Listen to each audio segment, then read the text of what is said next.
English alphabet contains 26 letters. A, B, C, D, E, or, well, you know the rest. It's one of the very first things you learn in school, after all. And it seems like an eternal fact. These 26 letters represent all the sounds the English language has to offer. Or does it? Thinking about it for a second, you probably realize that no, the English alphabet doesn't contain all the sounds of the English language. And that's because it's not the English alphabet, really, but the Latin alphabet, or at least the version of the Latin alphabet we English speakers use. Well, in the Middle Ages, there were many English speakers who realized this fact too, and started to expand the writing system. At one point, the alphabet had almost 30 letters.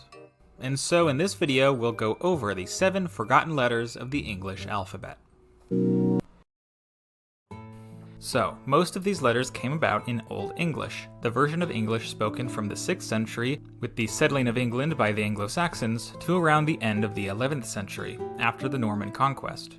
Or they came about in Middle English, the version of English after the Norman Conquest, till around the late 15th century. So let's start with the letter thorn. This is probably the most well-known lost letter, because of signs like this. If you know anything about this topic, this is old news, but this Y in the ye here isn't actually a Y. No, instead it's a stand-in for the letter thorn, which makes the th sound. So no, this doesn't say ye old shop, instead it says the old shop. We'll get to why this letter Y is there instead of the thorn in just a second, but first let's look at thorn's history. Thorn came into use in Old English and was borrowed from the Norse rune of the same name. It survived into Middle English, but by that point scribes had started using the digraph th for the th sound, probably because thorn looked too much like a P. It died out almost completely by the 14th century and was only used for certain common words like the and that. And that takes us back to the ye old sign. When movable type printing was introduced in the 15th century, the typesets English printers bought from the continent, specifically from the Netherlands and Belgium, didn't include the letter thorn. So English printers used the Y character instead. Readers of English at the time would have understood that in some cases, through context, the letter Y was to be read as thorn with a th sound. But later on, this knowledge was lost, and so people still to this day think old-timey Englishmen would say ye instead of the, but they didn't. The letter is actually still used in Icelandic to this day. Next we have eth. This letter also made the th sound, like thorn. Unlike thorn, eth was a modified Roman letter, as you can probably tell. It was most prominently used in the 8th century, but later fell out of favor and was replaced by thorn. There were scribes that used both letters, however, and there were rules for which to use in different cases. Unfortunately, these rules weren't ever standardized.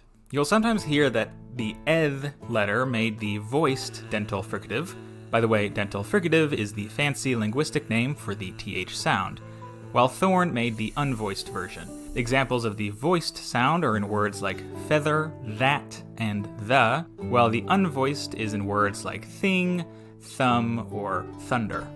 This makes sense, as we have letters that denote voiced versus unvoiced consonants in English already. Look at V versus F.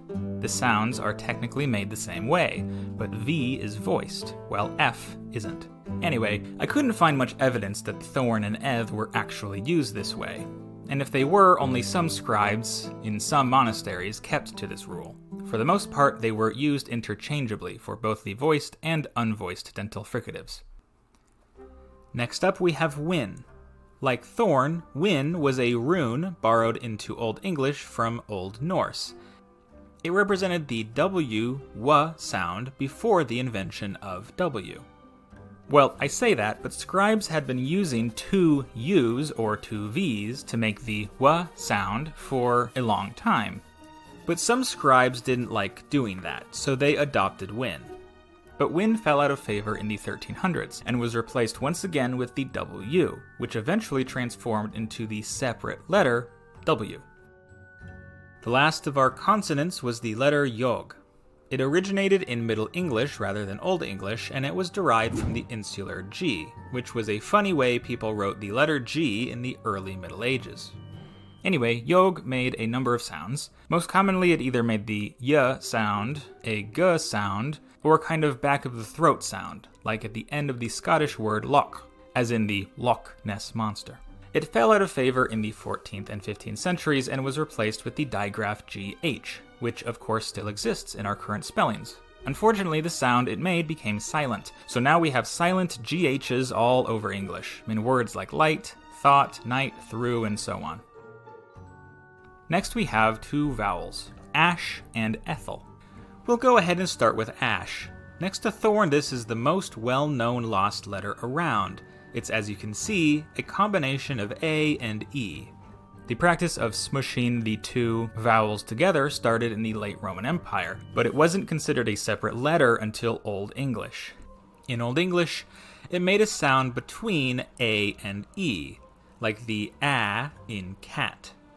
Nowadays, we just use A for this sound, but in Old English, A was a more rounded ah sound, like in the word caught.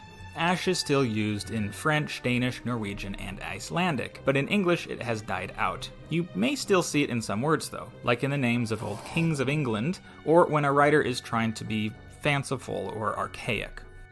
Now on to ethel. This one is much less known than ash, but its history is similar. It started as a quick way to write O and E next to each other. In Latin, it made the oi sound, like in choice, but once it made its way to English through French, it tended to make a simple E sound. We still see the remnants of it in certain words, like phoenix. It was never that widespread, honestly, and it died out in Middle English. And last we have a kind of funny one, the long S.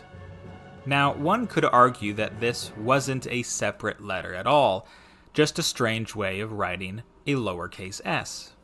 And that's sort of true, but since it was used along with the so-called short s, the one we exclusively use today, I feel it deserves a mention in this video. The long s developed all the way back in Roman cursive, where they wrote s like this. But starting at the end of the 8th century with the introduction of the first minuscule script, Carolingian, it morphed to this. Again, it wasn't just a different way to write S. No, both the long and short S were used together, and a set of complicated rules arose to denote when to use the long S or the short S. We're not going to go over a comprehensive list of rules, but here are some of the basics. Short S is used at the end of a word. Short S is used before or after the letter F, although not if the word is hyphenated. Long S is used initially and medially, meaning at the beginning or within a word, except for the exceptions noted above. Double S is normally written as double long S medially, and as long S followed by short S at the end of a word. The long S was used for quite a long time. If you ever find yourself perusing books from the 18th and even 19th centuries, you're sure to run into it. Here you can see it in the United States Constitution. The long S started dying out at the beginning of the 19th century, and by the 20th century it was completely gone. The reason for this was that in the printed word, the long S simply looked too much like a lowercase f.